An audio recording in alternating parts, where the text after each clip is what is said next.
The international break may be here, but for Arsenal things remain very interesting. After a series of games not going in our favour, pressure building towards Mikel Arteta, today we'll get a breaking update on the fitness of Ben White, discuss all of the Arsenal players going on international duties, reveal the plan for a new potential sporting director, find out about Mikel Arteta concern about his wingers, as well as the truth behind all the refereeing controversy.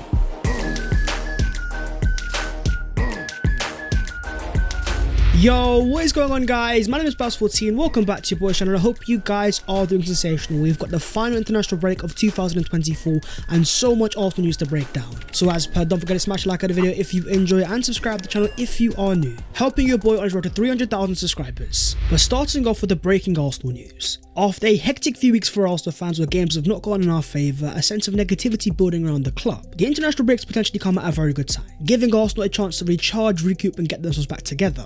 We've actually got a very important update though regarding Benjamin White. Having missed 5 games earlier this year due to a knee injury, something that he was also struggling towards the end of last season, a breaking report from Con Harrison confirms that Ben White has now undergone a minor operation to resolve an issue he's been dealing with for the last 6 weeks. There's no confirmation of where the operation is, but for me it's most likely going to be that knee. Think about last season, the amount of times that we saw White play with his knee covered up. It's something that he's been playing through for a very long time, battling it out and making sure he's available for Arsenal. Over the course of his entire Emirates career, White has only had 3 injuries, becoming one of Mikel Arteta's most reliable defenders. But in terms of how long he's going to be out for, well, according to some reports, White could be out for up to 8 weeks, followed up by another report by the more reliable team using ticks, going as far as saying that Ben White will be out for 10 to 12 weeks. It's a surgery, of course it will take time. With so many previous reports about him playing through pain, it makes a lot of sense for Ben White to get this surgery and fully recover. And more positively in terms of his England future, under new manager Thomas Tuchel, according to TalkSport, Ben White is ready to play for England again. But in terms of Arsenal, with Yuri and Timber already playing a left back, the question then becomes what are Arsenal going to do in terms of fullbacks?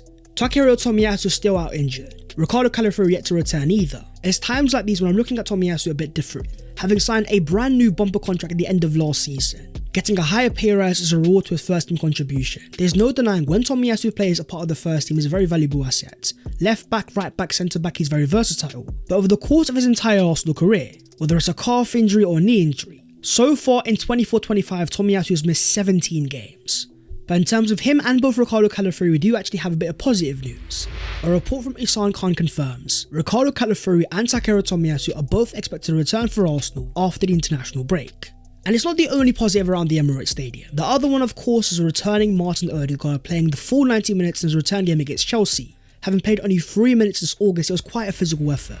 But even Mikel Arteta saying after the game, I don't know another player that's capable of playing at that level after 6 weeks out. How physically and mentally connected he was with the team, it was unbelievable. For me, it was Martin Odegaard showing how much he cares about this side, realising the moment that Arsenal are currently in, the fact that we needed to win the game itself. Some reports have actually claimed that he forced himself to play through the pain, getting his first assist of the season. Odegaard now has 8 open play assists in 2024.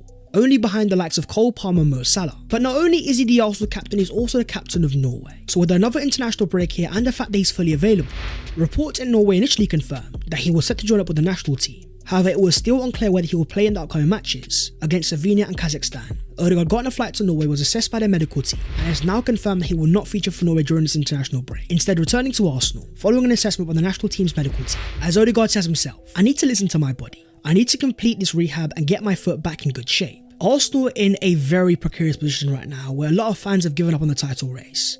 Every game has now become must win, and the captain realises how important that is. For him to be fully available and sharp post-international break to help Arsenal get themselves back on what's going to need to be a massive winning run.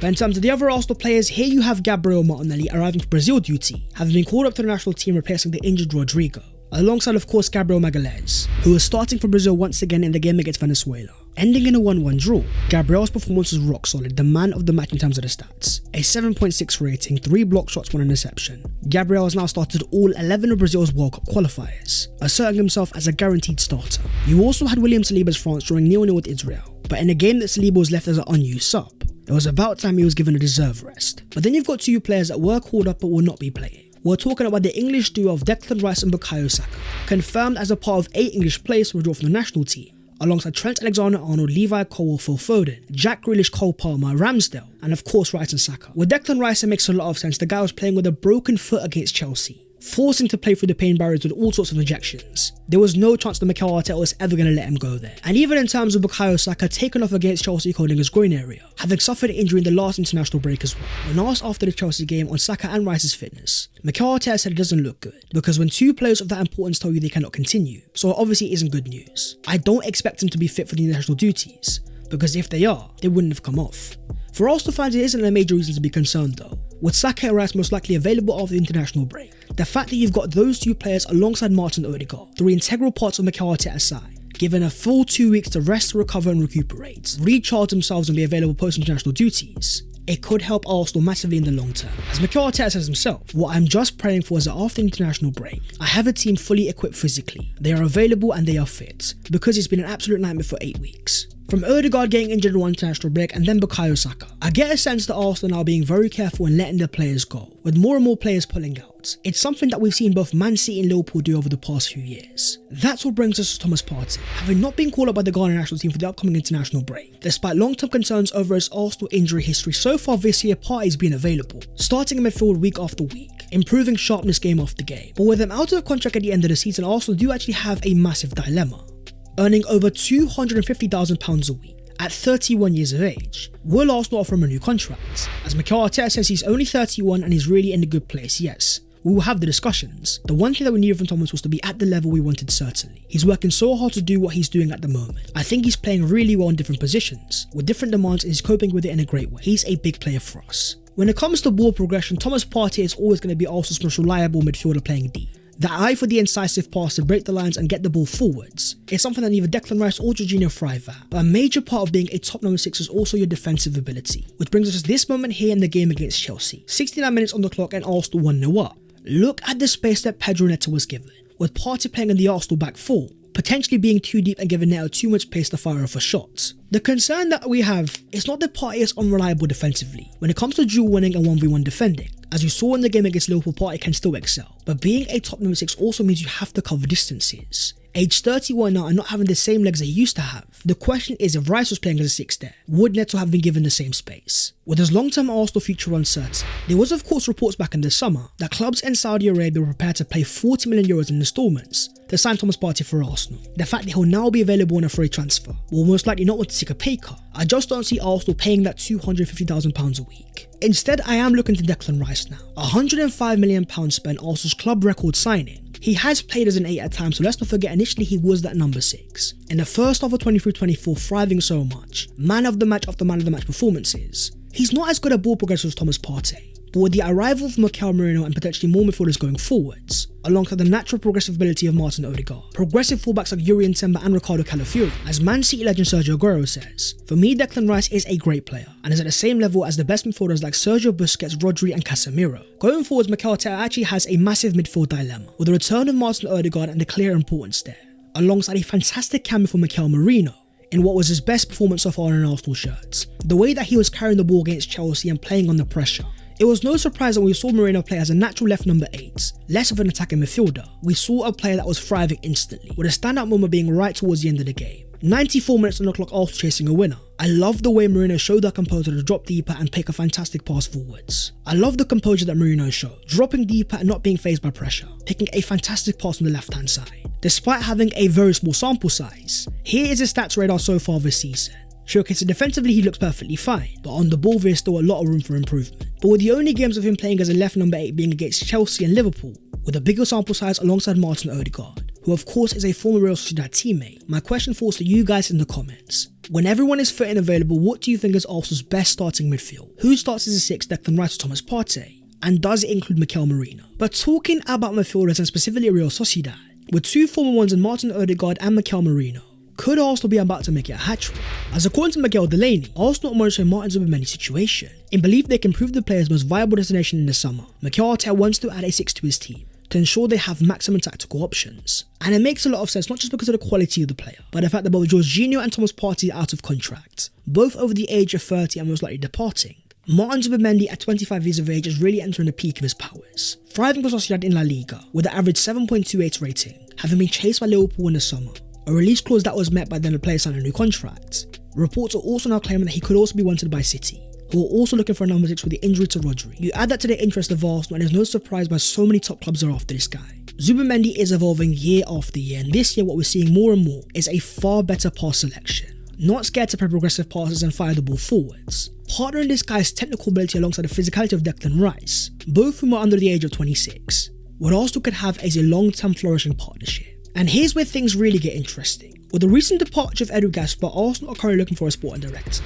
Then you've got this exclusive of David Ornstein today, confirming the Real Sociedad director of football Roberto Olabe is going to exit his role in June 2025. Having led the rise of Sociedad and player trading, developed with the likes of Isak, Odegaard, Moreno and Zubimendi, no job is agreed, but he's viewed among the best around, so he will be in demand. With a vacancy at Arsenal, of course you add 2 and 2 straight away. You then had another reliable report coming out of Spain, claiming the ex-sporting director of Real Sociedad has a desire to rest and enjoy himself with his family now. There is an offer from Arsenal and he views it very positively. But where things really get interesting is when you think about Arsenal's transfer history. The arrival of Martin Odegaard and Mikel Moreno, 2 former Sociedad midfielders. Clear interest in Alexander Isak even when he was at Sociedad. And now interest in Zubimendi.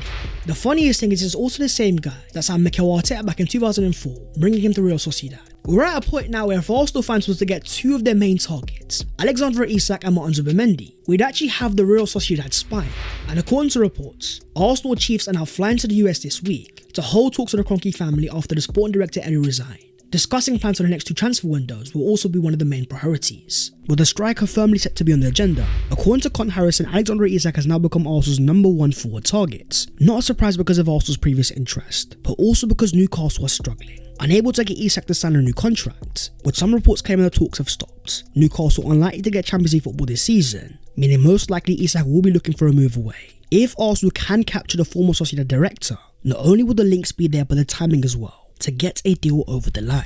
Moving on to Mikel Arteta's concern. After a faltering start to the season with 6 points dropped in 11 and Trossard not hitting the heights of last season, according to ex-scout Mick Brown, Arteta isn't happy with the makeup of his team in that position of the winger. As there have been question marks about Sterling, Martinelli and Jesus, they are all viewed as squad players. From what I am told, Arsenal want to improve in that position in the transfer market. The recruitment and scouting team have already been looking at players. A real superstar, a game-changing player, is what they are looking for, which some Arsenal fans will understand straight away. With many talks over the past few years of the likes of Rafael Leao, a superstar left winger like we have on the right hand side, to not only match Bukayo Saka but to give Arsenal equal threat.